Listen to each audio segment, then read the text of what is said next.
This is Miller Evans at the convention. I'm standing in the main lobby of the Bedford House Hotel. Normally staid, conservative, and as big city hotels go, quiet. Today, it's the center of activity, excitement, wild rumors, and of a dozen hurried last-minute conferences in a dozen more or less smoke-filled rooms. And coming toward us now is one of the key figures in these behind-the-scenes maneuvers, Dick Crampton, campaign manager for Governor George Gordon of Pennsylvania. Dick, do you have a minute for television audience? Sure. Well, how does it look at this moment? Close. Governor Gordon has the largest number of pledged votes for the first ballot, hasn't he? That's right. But it's the last ballot that counts. Governor Moorhead of Indiana has some pretty powerful support. How about that California delegation? Well, that's part of the Scully vote. Of course, ex-Senator Thomas Jefferson Scully isn't actually a strong contender for the nomination now. When he releases his vote, do you expect Gordon to get it? We don't have a deal, if that's what you mean. Governor Gordon doesn't believe in them. Of course, we'd like to have the Scully vote. It's an important factor in this convention. Then you think it would be a mistake to underestimate the Scully influence on this convention? Mr. Evans, it's always a mistake to underestimate Senator Scully. Thanks a lot, Dick. You bet. Oh, Mr. Crampton, hello. John Perkins, good to see you. Nice to see you. Boy, why don't they hold these conventions in the wintertime? Must be nearly 100 out there. Well, it's going to be a hot convention, John. Yeah. Oh, I see you with the California delegation. That's right, sir. Good. Look, John, Governor Gordon's arriving tonight. He'd like to have a small meeting with some of the Western delegates to discuss the issues. We'd like you to be there. Sure, glad to. That is, if it's okay with Mr. Scully. Well, we'd like him, too. Well, I don't know about that, sir. I'll ask him, though. There's no harm in that. There's no harm at all. See you, John. See you. Say what you like, R.L. It seems that Gordon's the only man in the country fully equipped for the job. Congressman, ambassador, 3 times as governor. Maybe so, but you're wasting your time. Huh? Don't tell me. Man, you should be talking to is Tom Scully.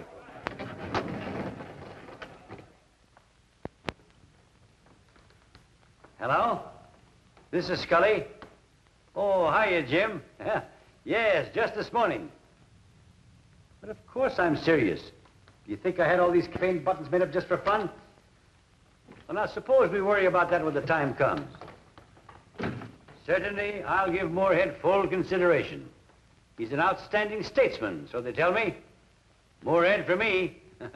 Maybe. So long, Jim. Moorhead? Yeah, what's wrong with Moorhead? Nothing, sir. It's just that he's so blah. I thought we were nominating a president, not Miss America. You're perfectly right, sir. It's just that Governor Gordon has all the experience for this job. Nobody's had experience being president of the United States except the president. He's not running. But Governor Gordon is the greatest statesman in the party today. The greatest fake, you mean? Oh, I can't believe that, sir. Oh, can't you? You're very young, John. Very gullible. Gordon is an opportunist. No more, no less. So am I. That's what you're thinking? Well, you're right. But at least I have the honesty to call myself a politician. Gordon calls himself a statesman. He really is, sir. I've met him many times and talked to him. Have you? I grew up with him. Oh, I didn't know that, Mr. Scully. Yes, George Gordon was big time even as a kid. Swell personality, nice clothes, plenty of money. Senator Gordon's son. Got everything he wanted. Student body president, captain of the football team, girls. Everything came easy for him. But surely you don't hold that against him. A man that gets things too easily in life, John, he starts to relax, to expect everything to come that way, to coast. The White House is no place for coasting. Aren't you being a little unfair, sir? Am I? Where does he stand on the issues? On conservation, labor legislation, Social Security, tax reduction. His Pittsburgh speech was on that subject. Oh, glittering generalities. What's his program? I'll tell you, he hasn't got one. What about his foreign policy? He favors a strong policy. Who doesn't? Which policy? What, when? I'll be ready to consider voting for George Gordon the day that he presents an honest, concrete program. You think he won't? Of course he won't. He'll talk about it, but it will never materialize. It might lose him a few friends, involve a few problems, a few principles. The George Gordon I knew liked friends much better than problems or principles. Well, that was quite a while ago, sir. 30 years. Not so long when you're my age. And you haven't seen him since? No. He may have changed. He must have changed. No, John. That's the first rule of politics. Issues change. People never do. Now, let's get to work. Remember the Texas delegation, then after that, Oregon and Washington. You can bring them in together. All right, sir. You've already made up your mind, then, about Gordon, I mean. I'm a politician, John. Do you know what that is? Well, yes, well, I guess I can't put it into words exactly. It's a job like any other. Some of us are good at it, some of us not so good. Most of us are honest, a few of us are crooks, like doctors, bricklayers, and musicians. Our customers are the people of the United States. The way I see it, they deserve the best merchandise we can offer. You never pick a president by the fancy wrapping on the package.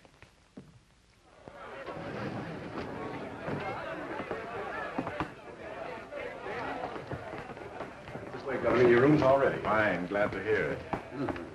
Tom Scully, it's been a long time. 30 years, Governor, not so long. Things have changed a lot since the last time we met. Yes, things have changed. Mr. Scully, how nice to see you again. Is it, Mrs. Gordon? Come along, my dear.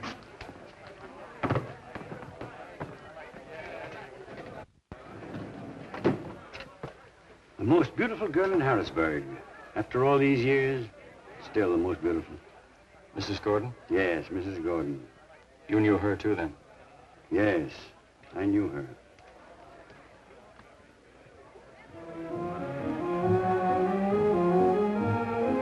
So, if we could get Michigan and Florida by the 4th ballot, George, we'd still be 100 votes behind. And they must come from somewhere. Scully, it looks that way. Then it's hopeless, isn't it, Mr. Franklin? I'm not sure about that, Mrs. Gordon. Scully's made deals before. But my husband hasn't. And I don't think he intends to start by making one with that man. Flaxman indicated that Ohio might go along with the Moorhead Scully ticket. I told him no deal. That was right, wasn't it? What? You don't want the vice presidency, do you? What? No, of course not.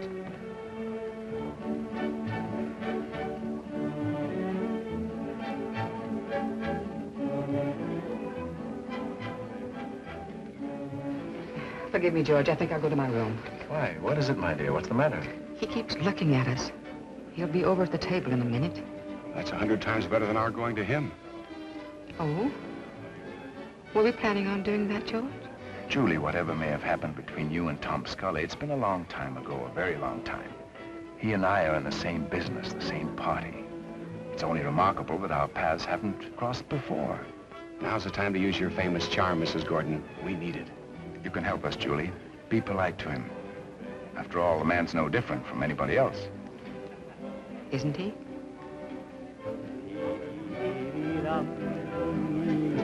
Excuse me, John. Where are you going, sir? To collect a debt. 30 years ago, the most beautiful girl in Harrisburg walked out on me right in the middle of the Blue Danube. What? Hello, Tom. Governor, Mrs. Gordon. Won't you join us? I've only got a minute, Governor. I'm to meet with the Connecticut delegation and discuss labor policy. That's a pretty tough nut to crack. You're running for the presidency, George. You'll have a lot of tough nuts to crack. Yes, Tom, I know that. Mrs. Gordon, would you care to finish the waltz? I'm afraid, Mr. Scully, I don't waltz. You did once. I've forgotten how. I forget things very easily. I envy you. I had hoped to have the honor of dancing with our potential First Lady. That is, if the governor doesn't object. Of course not. Go on, Julie. Dick and I have something to discuss. Politics. But I said I'd forgotten how to waltz. Please, Mrs. Gordon, for old time's sake. Very well. For old time's sake.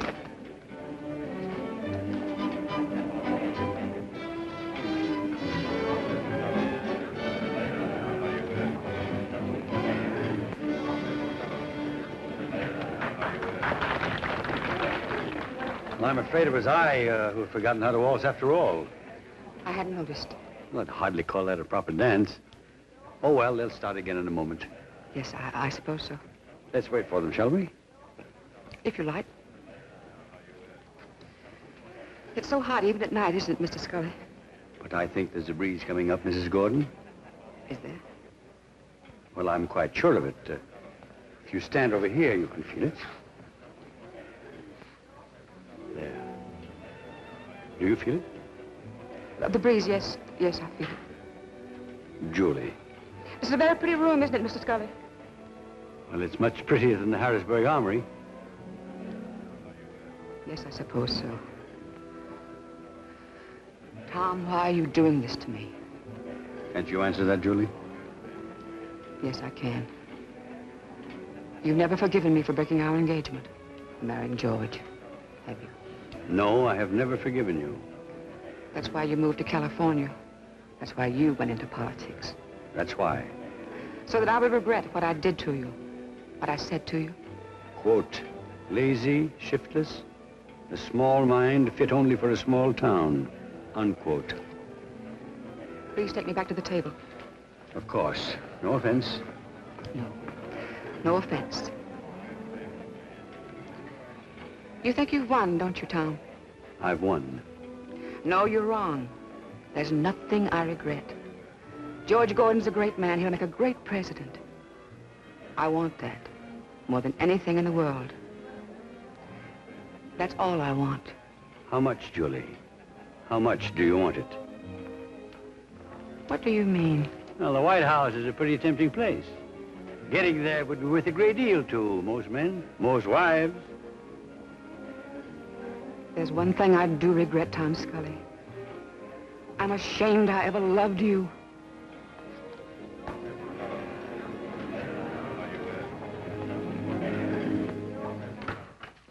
Oh, John. Yes, sir. I want a statement sent to the news services right away. Yes, sir. No more deals. I'm not releasing my votes. I'm in the race to stay. You can tell them that. Tell them all.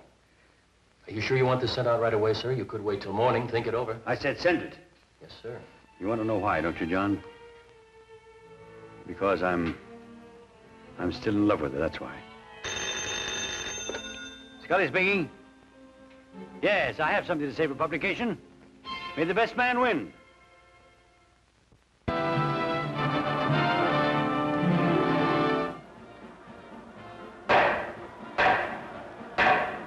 Puerto Rico, 2 votes. This is Miller Evans again at the convention. The first ballot in this great national nominating convention is now going into history. As expected, an early lead has been established by Governor George Gordon of Pennsylvania. However, he's still far short of the nomination. Succeeding ballots may develop a trend toward Moorhead or Gordon, or perhaps if a deadlock develops, toward a dark horse. You're now looking at Thomas Jefferson Scully, still the big question mark in this convention.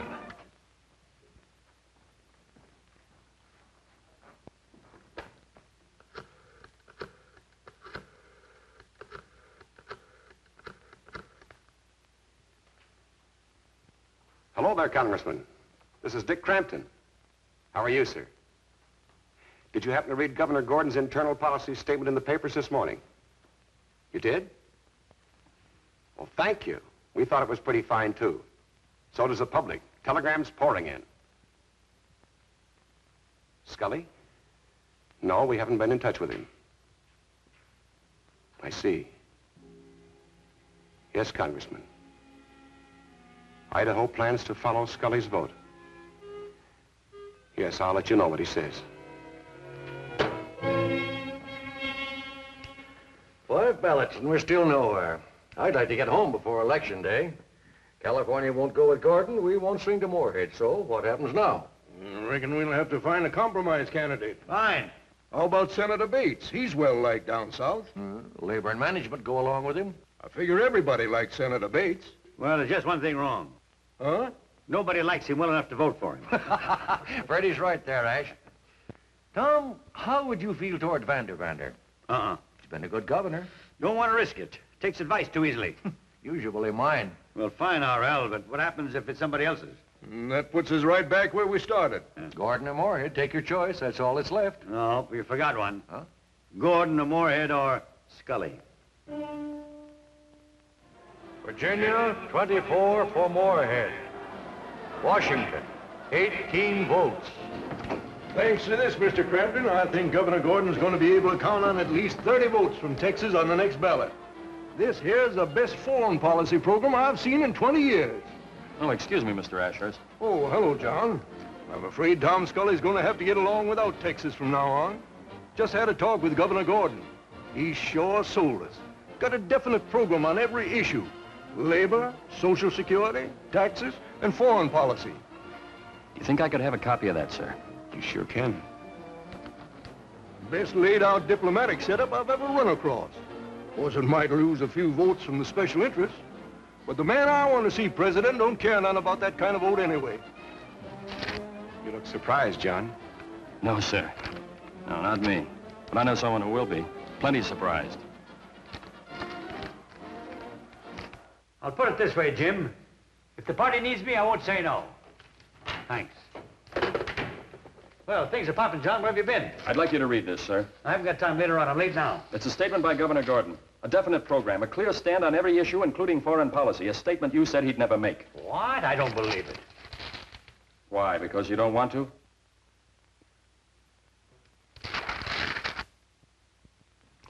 Well, he did take a stand. Looks that way. Well? It's good. California, 64 votes. Mr. Chairman, California now casts 64 votes for Scully. Listen any longer. Not another ballot.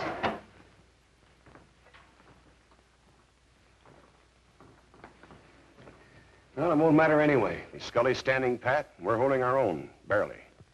Suppose I go to see him, Governor, talk a deal. No dice, Dick. Scully knows my program now, where I stand.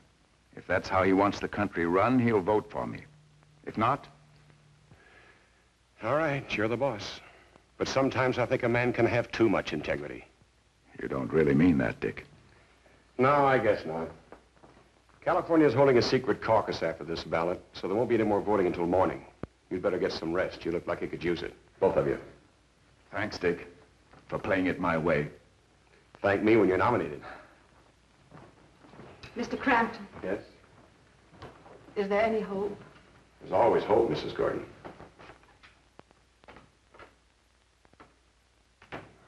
I've just been handed a bulletin regarding the California caucus at the Bedford House. A move by Delegate John Perkins to have the delegation released to vote individually has been defeated. The California vote remains under unit rule, and the entire 64 votes will continue to be cast by former Senator Thomas Jefferson Scully. Good night, John.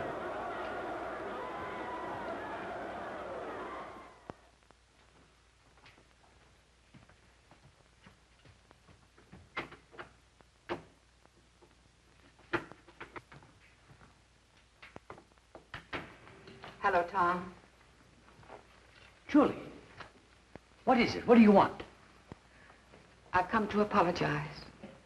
Well, it seems that George Gordon is more anxious for the White House than you thought.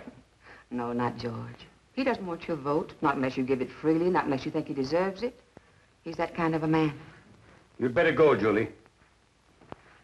Tom, I want to talk to you. You'd better go. No, not until I've said what I must say. You said enough the other night. You said enough years ago. Tom, you've always claimed that people don't change. Not really. It seems that I was wrong. The George Gordon I knew could never have written the statement that I read this afternoon. Now you're being kind. No, Julie, I haven't changed that much. Honest, I hope, but not kind. No, not kind. But you're right about George. He's grown with the years. He's become a great man. I'm beginning to believe that, Julie. I only wish that I could change, too. Tom, I should never have married George Gordon. Oh? Oh, he's always loved me. Been kind and understanding. In a way, I've loved him, too. I respect him, admire him. That's part of love, isn't it, Tom? I don't know, Julie. Does it matter what I think? You see, deep in my heart, I'm in love with someone else. I always have been. I'm still in love with Tom Scully. Julie. Oh, Tom. Julie. I couldn't have left him before. It would have ruined his career, but now that he's going to lose the nomination, that's all over. Perhaps he won't lose. It's no use, Julie. It's too late. 30 years ago, we were free to love, to hate. We're not free now. Tom, I just said that I was in love with you. Doesn't that mean anything? It means a great deal, my dearest, but not enough. I have a job to do here, to help select a candidate, perhaps a president. You have a job here, too. As a candidate's wife. Yes, as a candidate's wife.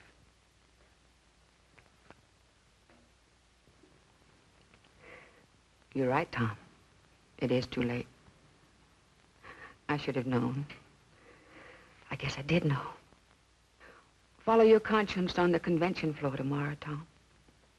I'll follow mine for the rest of my life. It's funny, I never really wanted to be First Lady. The choice is not yours to make, Julie. Anyway, for me, you always were. Tom. You always will be. Mr. Scully, I persuaded Governor Gordon to come and see you. I thought you two should have a talk. George. George, perhaps you don't understand. Perhaps I do. It's late, Julie. You better get some rest. Yes. Rest.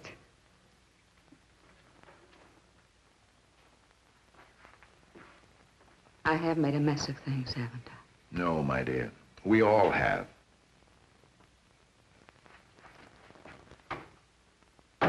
Don't you want to know why Julie came to see me? No, Tom, I don't. Well, she came to ask me to release my votes to support you. Then I'll rescind the request.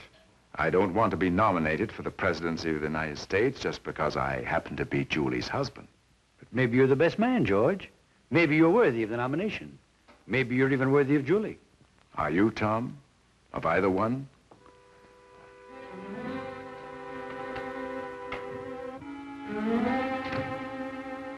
And that's Thomas Jefferson Scully about to cast his vote for his pledged delegation from his home state of California. Mr. Chairman, California, always determined that the United States of America shall have good government under great leadership, now casts 64 votes for Governor George Gordon of Pennsylvania. Just don't believe it. Congratulations, Governor. Listen to them. It's all over with the shouting. Next stop, the White House. I just don't believe it. I just don't understand why. After all this time, why now? Without a deal, without a promise, without anything. And a man like Scully, a cheap politician. Maybe he was more than that, George. What's the difference? You're going to get the nomination. That's what counts. Yes, George. That's what counts. What about that dramatic switch this morning, Mr. Scully? What made you change your mind regarding the Gordon candidacy? But I haven't changed my mind. I've known for a long time that George Gordon was the best man. As a matter of fact, I've known it for 30 years.